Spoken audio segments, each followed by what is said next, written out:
New Zealand's new prime minister apparently doesn't know what a woman is. It's tough, man.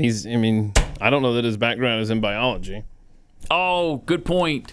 Really? They didn't get a biologist as their leader? Yeah. That's too bad. Because when the question was put to him, he didn't know what to say. I just wanted to ask you, given comments by Keir Starmer in Britain, how do you and how does this government define a woman?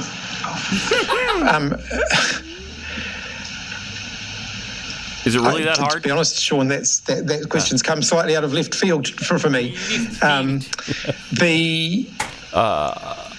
Yeah. Biology, it's a tough question. It's hard. Gender. Gender. Hello? People define themselves. People define their own genders. Oh, sweet Lord. Keir Starmer said that he believes 99.9% of women do not have penises. And I know it's a strange thing for him to say, but given recent events in New Zealand, Hello. I'd ask again, how do you define what a woman is?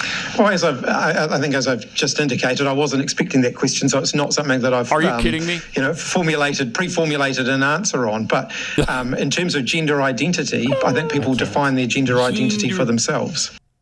Okay, so we need a team of researchers that would have to go to work and, study this thing out for weeks, if not months. And you expect me to answer this on the spot? You didn't run this by my staff. I didn't know that you were going to ambush me with a hard question like, what is a woman? Wow. Isn't it a fun world we're living in? I can't even get my head around what's going on right now. I don't know how did we get here? Well, he's young, though. He's 44, so he may not know. You don't know yet. He hasn't had enough experience. Is he married to a supposed woman? That's a good question. I wonder. Chris Hipkins. Unless he's married to a man, and then, he probably doesn't know. That's personal life here. We got but you'd have some clues if you're married, I would think. No, he married his wife named Jade. Huh, okay. That sounds like a chick, right? It does. And so there we go. 2 children. Wait, hold on. So he did marry a birthing person. Let's back up here. I'm confused. Hipkins and his wife, Jade, were married in 2020. Let's see. He has 2 children. Okay, so I assumed, they had kids and got married later. He and his wife has since separated. That was... Already? 2.5 years ago. Oh, wow. Okay. All right. Well, when he took extended paternity leave for the birth of his second child in 2018, he was one of the first. Okay, whatever. Oh, Hipkins' nickname is Chippy. Is it? It's a diminutive name derived from his initials, but reflective of his upbeat, slightly schoolboyish demeanor. And he is known for his enjoyment of sausage rolls and Coke Zero. That's great. Can't beat a good incredible qualifications for Prime Minister in New Zealand, I'm sure. But, along these lines, people not being able to define what a woman is, Riley Gaines, who's been fighting against all this nonsense, just outrageous ridiculousness. She was, of course, one of the competitors against Lia Thomas in the NCAA championships and has been outspoken ever since then. She had some comments again about Lia Thomas last night. My name is Riley Gaines. I'm a recent graduate from the University of Kentucky, where I was on the women's swim team. I proudly finished my career as a 12-time NCAA All-American, a 5-time SEC champion. I am one of the fastest 200 butterflyers of all time. But on March 17th of last year, my teammates and I and other female swimmers from universities around the country were forced to compete against a biological male named Lia Thomas. Thomas was allowed to compete in the women's division after competing as a member of the University of Pennsylvania's men's swim team for 3 years. We watched on the side of the pool as Thomas won a national title in the 500-yard freestyle, beating out the most impressive and accomplished female athletes in the country, including Olympians and American record holders. Whereas just the year before, Thomas at best was ranking in the 400s in the men's category. 462. The next day, Thomas and I raced in the 200 freestyle, which ended up in a tie. We went the exact same time down to the 100th of a second. Having only one trophy, the NCAA told me that I would go home empty-handed and this trophy would go to Thomas. Oh, jeez. And when I questioned this, the NCAA told me that Thomas had to hold it for photo purposes.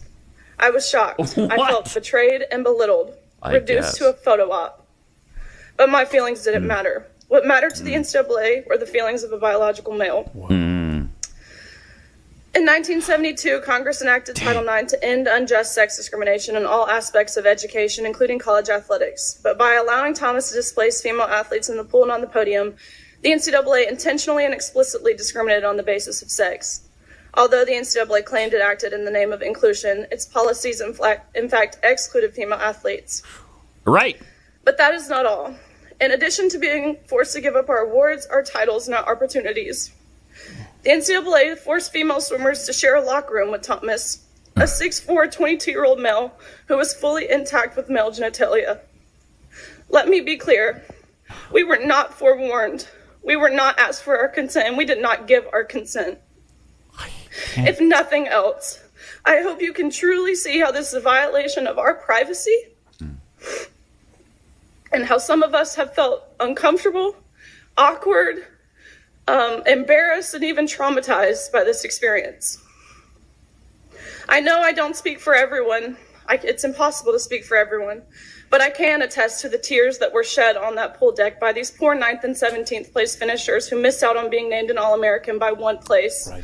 And I can attest to the extreme discomfort in the locker room when you turn around and there's a male watching you undress while exposing himself. Oh. I can attest to the anger and frustration from these girls who had worked so hard and sacrificed so much to get to this point.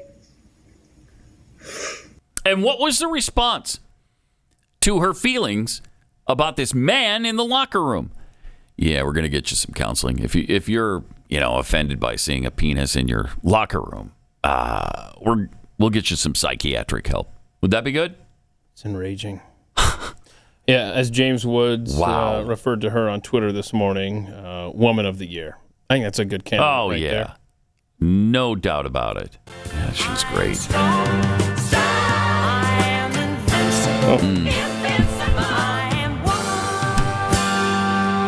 It's not Lia Thomas singing that. So maybe Helen Reddy can define what a woman is. I mean, she sang about it. So